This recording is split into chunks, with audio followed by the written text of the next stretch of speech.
Bank माय channel reaction और मैंने के चैनल पे आप सभी का स्वागत है। सो गाइस, कैसे हैं आप लोग? उम्मीद कर रही है बहुत ज़्यादा अच्छे होंगे। तो आज मैं लेके आ गई हूँ बहुत ही प्यारे सुपर से भी ऊपर डुपर। तो पवन भैया के गाने पे मैं आज रिएक्शन करने वाली हूँ, जो कि गाना कल ही आया है। बहुत ही प्यारा गाना है, बहुत मस्त गाना। मुझे तो मतलब होता है ना कि अच्छा लगा। मतलब जैसे कि नीलकंठ देव शिव महापुराण, मतलब भोले बाबा के बारे में बहुत गहराई तक बात करने वाले हैं इस गाने में। आज वो बहुत प्यारा है, शिव महापुराण के नाम से ही मतलब समझ में आता है कि क्या चीज़ होगी। सो गाइस, बस अब हम शुरू करते हैं। बहुत ही है, बट आप लोगों से एक थोड़ा सा निवेदन है कि प्लीज़ चैनल, अगर रिएक्शन और ये सॉन्ग अच्छा लगे तो प्लीज़ आप चैनल को सब्सक्राइब कर दीजिए, लाइक कमेंट शेयर कर दिया करो, जिसमें कि आपको थोड़ा सा समझ गए होंगे। तो ओके, चलिए स्टार्ट करते हैं आज का ये रिएक्शन।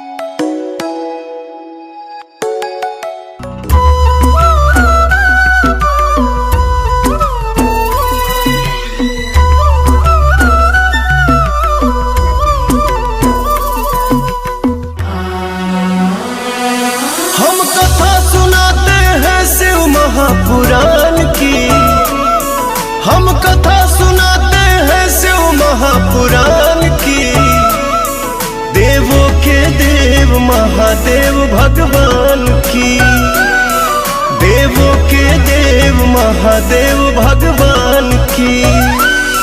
ये कथा है अमृत जीवन में वरदान की, ये कथा है अमृत जीवन में वरदान।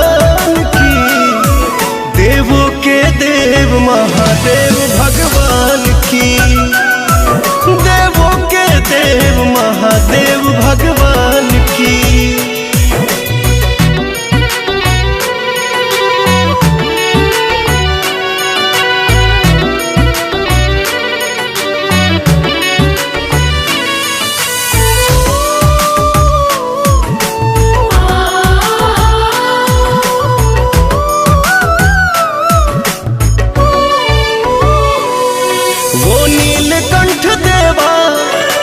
विष का प्याला त्रिपुरासुर का संहार कर डाला।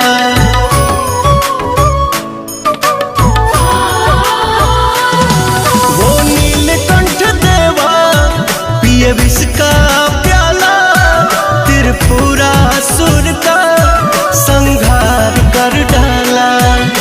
सुत सौनक जी बोले वाणी ज्ञान की,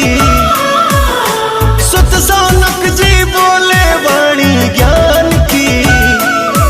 देवों के देव महादेव भगवान की, देवों के देव महादेव भगवान की। हम कथा सुनाते हैं शिव महापुराण की, हम कथा सुनाते हैं शिव महापुराण की। देवों के देव महादेव भगवान की।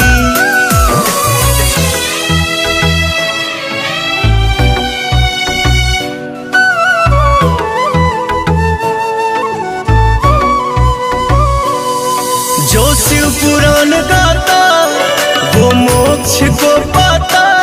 शिव महागुरु महाकाल हम सबके हैं दाता।